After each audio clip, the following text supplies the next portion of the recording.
السلام علیکم شاگردای عزیز، امیدوارم خوب باشه و صحتمند باشین. بازم خوش آمدید در یک ویدیو جدید آموزش زبان انگلیسی ما.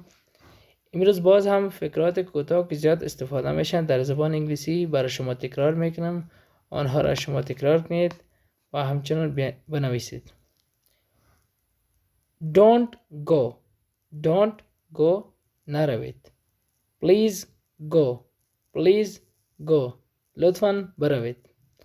I go. I go. من میروم. I go. من میروم. Don't come. Don't come. نیایید. Please come. Please come. لطفاً بیایید. He comes. He comes. او میآید. Don't eat. Don't eat. نخورید. Please eat. Please eat. لطفاً بخورید.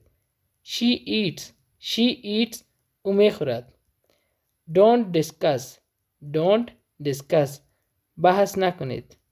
Please discuss. Please discuss. لطفاً بحث کنید. They discuss. They discuss. آنها بحث میکنند. Don't watch. Don't watch. تماشا نکنید. Please watch. Please watch. لطفاً تماشا کنید. We watch. We watch. ما تماشا میکنیم. این هم فقرات کوتاه که زیاد استفاده میشن برای شما تکرار کردم. شما اگر ویدیو ما را خوش کردین چینل یوتیوب ما را سبسکرایب کنید و همچنان صفحه فیسبوک ما را لایک کنید. تشکر و خیر باشین.